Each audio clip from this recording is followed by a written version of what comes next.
오늘 이 시간 하나님께서 우리에게 주시는 말씀은 신약 요한복음 6장 1절부터 15절까지의 말씀입니다. 제가 봉독할 때 살아계신 하나님 아버지 음성을 다 들으실 수 있기를 소원합니다.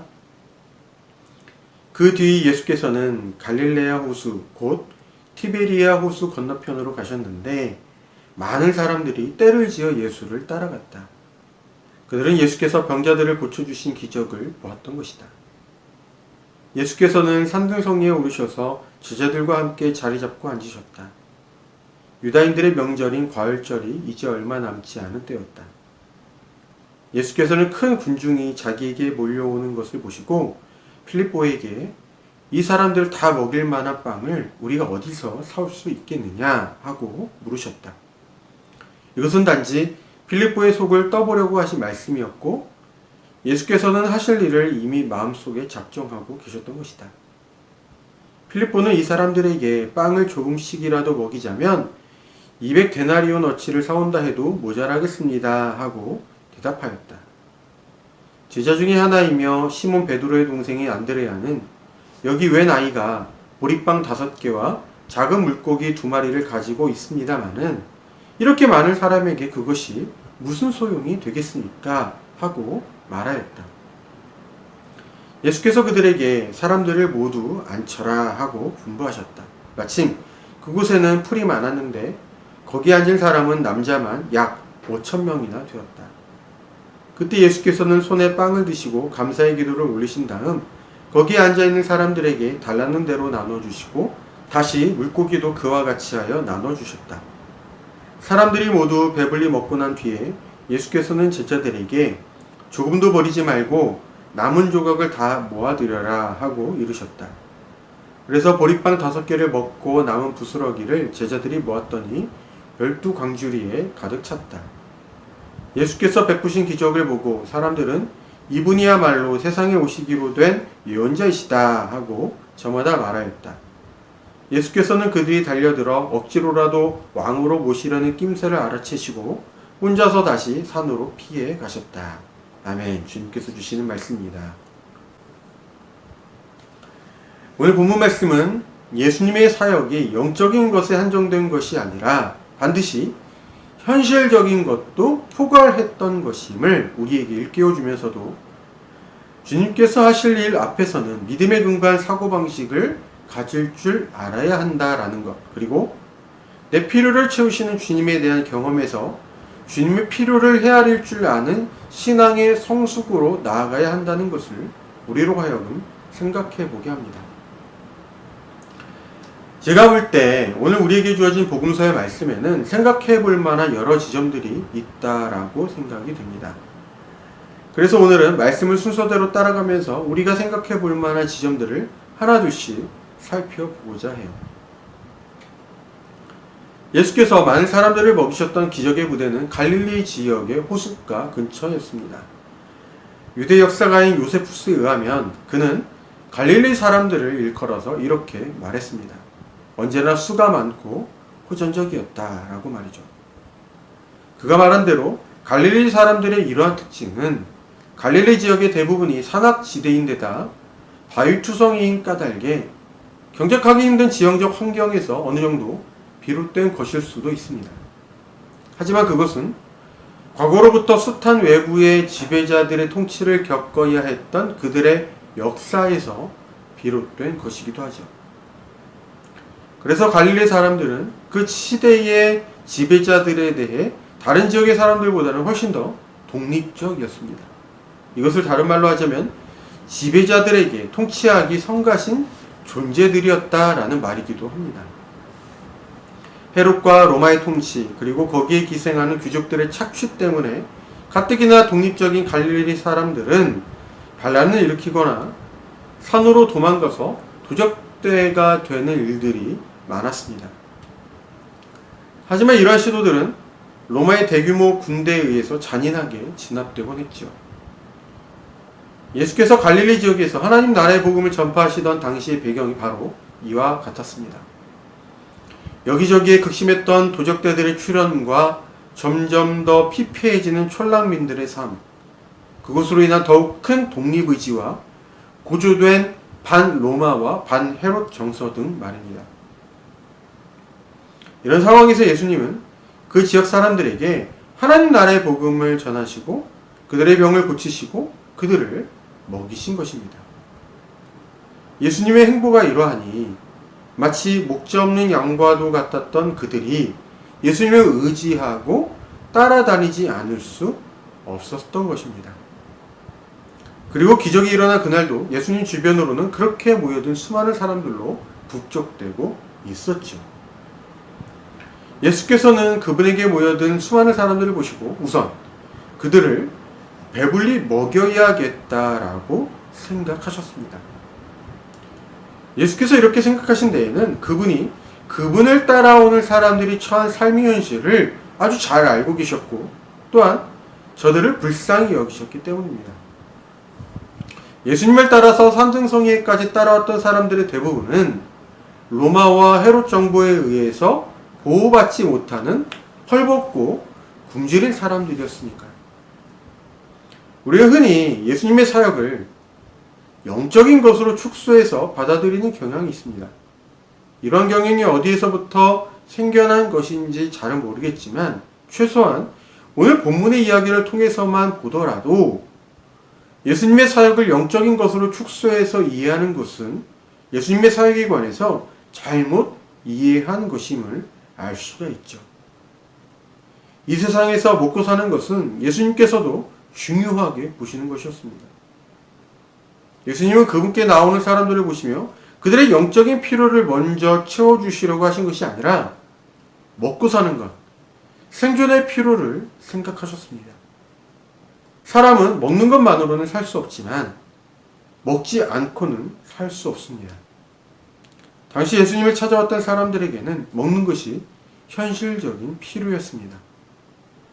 예수께서 그분에게 찾아온 병든 사람의 병을 고쳐주시고 귀신에 사로잡힌 사람에게는 귀신을 내쫓으시고 굶주리고 헐벗은 사람에게는 먹을 것을 주셨다라는 것은 그분의 사역적인 관심이 단순히 영적인 것에 한정되어 있지 않았다라는 것을 우리에게 확인시켜 주죠. 하나님 나라의 복음도 마찬가지입니다. 하나님 나라의 복음은 우리가 구원받은 사람이라는 인식을 갖는 것에 한정되지 않고 구원받을 사람으로서 존재하는 모든 곳, 모든 관계에서 현실적인 변화를 만들어내고 또한 참여하는 것도 포함이 됩니다. 쉽게 말하면 우리가 있는 곳, 우리가 속한 관계에 평화와 회복과 위로와 정의가 이루어져야 한다는 것이죠. 기독교에서 말하는 구원은 내세에 천국 가는 것, 그것과 관련되어 무언가 영적인 확신을 갖는 것에 한정되어 있지 않다라는 것을 우리가 기억할 필요가 있겠습니다. 많은 사람들을 먹이실 계획을 가지고 계셨던 예수께서 우리가 보기에는 어색한 질문을 제자들에게 하셨습니다. 예수께서는 제자들에게 이렇게 질문하셨습니다. 이 사람들을 다 먹일 만한 빵을 우리가 어디서 사올 수 있겠느냐? 이것이 예수께서 제자들에게 하신 질문이라기에는 너무나 현실적인 질문입니다. 마치 믿음이 전혀 없는 사람이 한 질문과 같죠. 이 질문이 어울릴 만한 사람을 예수님의 제자들 가운데서 꼽는다면 아마도 의심 많은 도마가 될 것 같습니다. 예수께서 말씀하신 이러한 어투는 그간 예수께서 하신 말씀과는 매우 거리가 멀죠. 이를테면 요한복음에서 예수께서 가나의 혼인잔치에서 행하셨던 기적의 일화를 소개합니다. 혼인잔치집에서 손님들께 대접할 포도주가 다 떨어진 긴박한 상황에 예수께서는 그 집 하인에게 이렇게 명령하셨습니다. 항아리에 물을 가득 채워라. 그리고 그것을 잔치를 맡은 사람에게 가져다 주어라. 그날 예수께서 그 집 하인에게 하셨던 이 명령은 벌어질 상황에 전혀 맞지 않는 명령이었습니다. 조금이라도 합리적인 생각을 할 수 있는 사람이라면 빈 항아리에 물을 채워서 그것을 손님에게 대접할 생각을 하는 것이 아니라 다른 집으로 가서 포도주를 빌려오든 아니면 상점에 가서 부족한 분량을 구매하든 해야 하는 것이겠죠. 하지만 그날 예수님의 그 명령대로 하인들이 행한 결과 그 집에 초대받은 손님들은 최상의 포도주를 맛볼 수 있었다라고 요한복음은 전합니다. 그런 예수님인데 지금 여기에서는 지극히 합리적이고 아주 현실적인 질문을 제자들에게 하신 것입니다. 이 많은 사람들을 먹이려면 그만한 빵이 있어야 할 터인데 어디로 가서 그만한 빵을 구할 수 있을까 하는 질문, 누구나 할 수 있는 질문이었죠. 그런데 그것은 제자들이 믿음을 가졌는지 떠보고자 했던 예수님의 의도가 담긴 질문이었습니다. 그때까지 제자들은 예수님과 동행하면서 예수께서 행하신 수많은 이적들을 보고 경험했습니다. 그쯤 되면 적어도 예수님과 함께 있을 때에는 믿음에 근거한 생각을 해볼 수도 있겠다 싶죠. 하지만 예수님의 그 질문을 받은 필립보는 여전히 계산적이고 현실적인 사고를 할 뿐이었습니다. 예수님의 질문을 받은 그 순간 그의 머릿속으로는 그 많은 빵을 구매하기 위해 필요한 돈이 얼마가 되는지, 그리고 그들에게 그만한 돈이 있는지 계산이 진행되었으니까요. 그나마 필립보보다는 안드레아가 조금 더 나은 수준으로 생각했습니다. 안드레아는 어떤 아이가 가지고 왔던 도시락을 예수님께 보여드렸으니 말이죠. 적어도 그의 생각 속에는 그동안 예수님을 따라다니면서 혹은 이것으로 예수께서 뭔가 하실 수 있나 하는 마음이 있었기에 그 도시락을 가져와서 예수님께 보여드렸던 것이기 때문입니다. 물론 안드레아가 필립보보다는 조금 더 나은 사고방식을 가졌다고는 하지만 이들 모두 예수님 곁에 있어 왔으면서도 여전히 세상에서 경험하던 사고방식의 틀에서 벗어나지 못했다라고 말할 수 있습니다. 믿음의 눈으로 사고할 줄 아는 성숙에 아직 이르지 못했던 것이죠.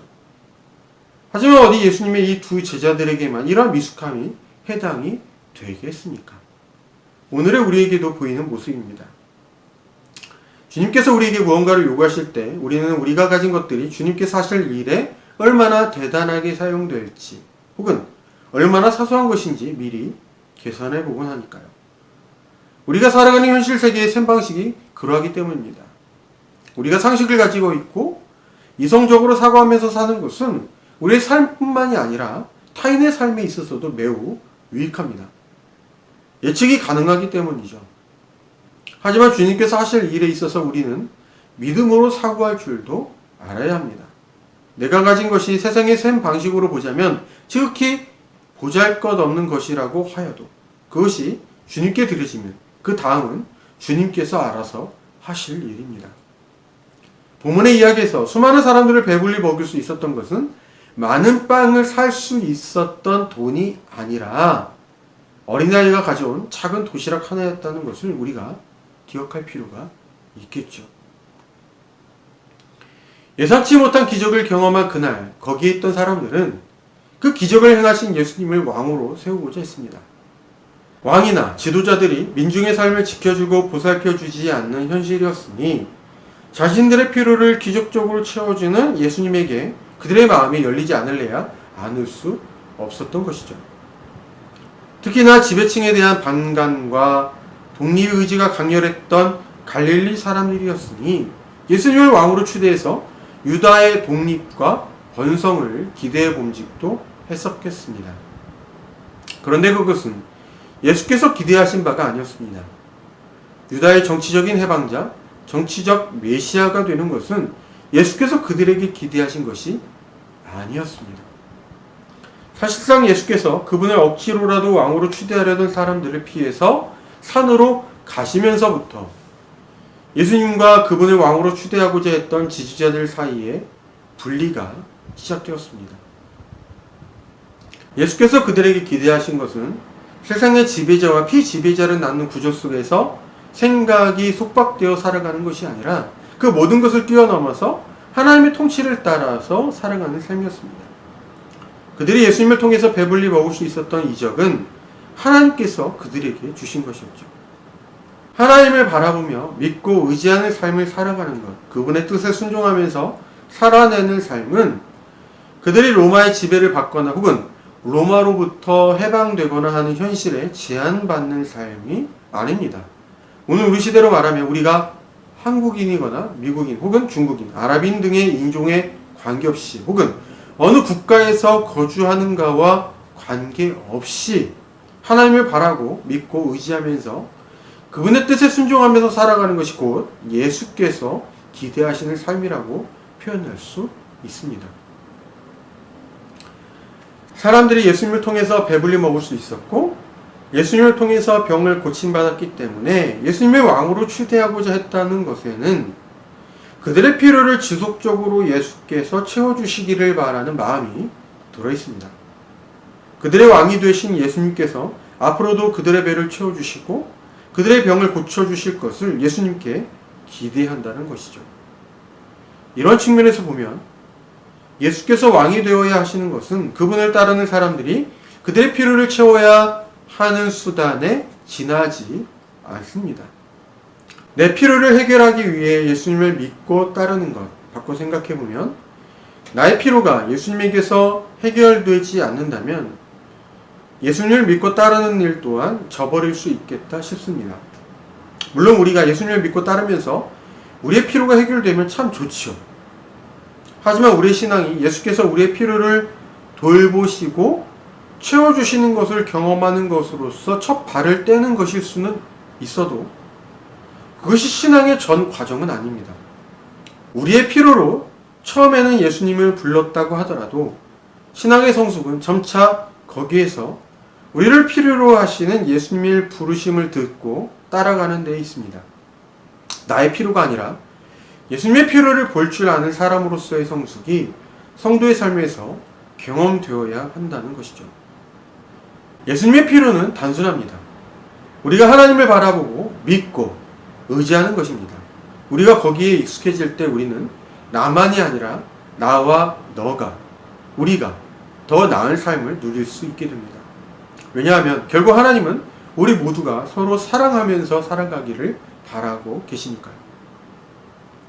예수께서 그분께 나오는 수많은 사람들의 필요를 살피시고 채워주신 것처럼 우리가 예수님의 필요에 귀를 기울일 때에 하나님은 그런 우리를 통해서 우리 모두가 하나님 나라를 맛볼 수 있도록 우리를 사용하실 것입니다.